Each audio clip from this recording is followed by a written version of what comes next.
മനുസ്മൃതി, ബാബർനാമ എന്നിവ സിലബസിൽ ഉൾപ്പെടുത്താനുള്ള നിർദ്ദേശം പിൻവലിച്ച് ഡൽഹി സർവകലാശാല. ഫാക്കൽറ്റി അംഗങ്ങളുടെ ശക്തമായ എതിർപ്പിനെ തുടർന്നാണ് തീരുമാനം. ഹിസ്റ്ററി ബിരുദ കോഴ്സുകളുടെ സിലബസിൽ ഉൾപ്പെടുത്താനായിരുന്നു നീക്കം. വിവരങ്ങളുമായി ഡൽഹിയിൽ നിന്ന് ശരത് ലാൽ ചേരുകയാണ്. ശരത്ത്, വലിയ തരത്തിൽ വിവാദത്തിലേക്ക് പോകുമ്പോൾ വൈസ് ചാൻസലർ തന്നെ വ്യക്തമാക്കുകയാണ് രണ്ട് പുസ്തകങ്ങളും എന്തായാലും സിലബസിന്റെ ഭാഗമാകില്ല എന്ന കാര്യം. പക്ഷേ അതിൽ ഏറ്റവും പ്രധാനപ്പെട്ട കാര്യം അദ്ദേഹത്തിന്റെ നിർദ്ദേശത്തിൽ തന്നെ പറയുന്ന ഒരു വാക്ക്, അത് ബാബറിനെ കുറിച്ച് പഠിക്കേണ്ട കാര്യം ഈ കാലഘട്ടത്തിൽ ഇല്ല എന്ന് കൂടി പറയുകയാണ്.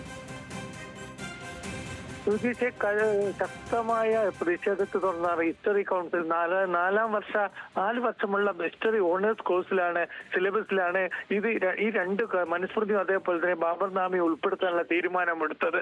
അത് കോഴ്സ് സിലബസ് തയ്യാറാക്കുന്ന കമ്മിറ്റി കഴിഞ്ഞ മാസം 19 ഈ സംബന്ധിച്ച് ശുപാർശ നൽകിയിരുന്നു. തുടർന്നാണ് ഇതിനെതിരെ ശക്തമായ എതിർപ്പുണ്ടായത്. ഇതിനെ തുടർന്നാണ് വൈസ് ചാൻസലർ യോഗേഷ് സിംഗ് തന്റെ പ്രത്യേക അധികാരം ഉപയോഗിച്ചിട്ട് ഇത് അക്കാദമിക് കൗൺസിലേക്ക് റെക്കമെൻഡ് ചെയ്യില്ല എന്ന് പറഞ്ഞിരിക്കുന്നത്.